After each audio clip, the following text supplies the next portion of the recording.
হর হর মহাদেব, জয় শিব শম্ভু। আজ নীল ষষ্ঠী, তো তোমাদের সবাইকে জানাই শুভ নীল ষষ্ঠীর শুভেচ্ছা।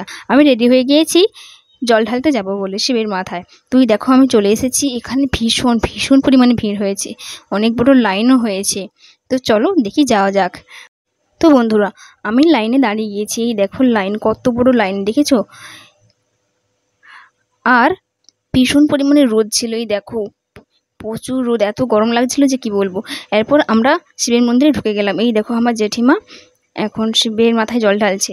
তো তাড়াতাড়ি করে শিবের মাথায় জল ঢালা হয়ে গিয়েছে, আর এবারে আমি ঢুকবো। তো এই দেখো আমি এখন জল ঢালতে ঢুকিয়ে পড়েছি। তাড়াতাড়ি করে, খুব তাড়াতাড়ি করে জল ঢালতে হচ্ছে, মানে অনেক বড় লাইন তো তার জন্য এত ঝটপট করে সব কিছু করতে হয়েছিল যে কি বলবো। তো আমি মালা গেঁথে নিয়ে গিয়েছিলাম, এই যে শিবের মাথায় মালা পরিয়ে দিলাম। তো এবার চলে এলাম নন্দী মহারাজের কাছে। তো নন্দী মহারাজের কাছে এসে নন্দী মহারাজের পায়ে জল দিয়ে দিলাম।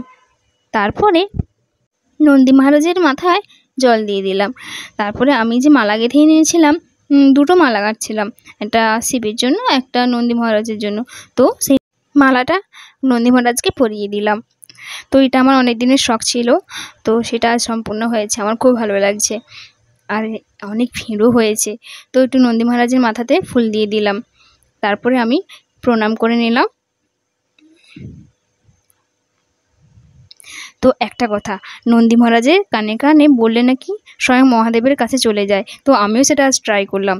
আর এই যে একটা ঠাকুর, ওখানেও জল ঢালা হয়। তারপরে চলে এলাম সূর্য দেবতার কাছে। এখানে সবাই সিঁদুর দিচ্ছে, ধূপ জ্বালাচ্ছে, মোমবাতি জ্বালাচ্ছে। এই দেখো ধূপ আর মোমবাতি। তো আমিও এখানে একটু সিঁদুর দিয়ে দিলাম। তারপরে একটু চলে এলাম, সব কিছু সম্পূর্ণ হয়ে গিয়েছে। দেখলাম প্রচুর ভিড় হয়েছে, দেখেছো অনেক লোক। তো সবাই এখানে জল ঢালতে এসেছি। তো তোমরা কোথায় কোথায় জল ঢালতে গিয়েছো অবশ্যই কমেন্টে জানিও কিন্তু। তো এত পরিমাণে গরম লাগছিল যে কি বলবো। তো আমি বাড়িতে চলে এসেছি, আর ভীষণ গরম। তো সবাই ভালো থেকো, টাটা বন্ধুরা।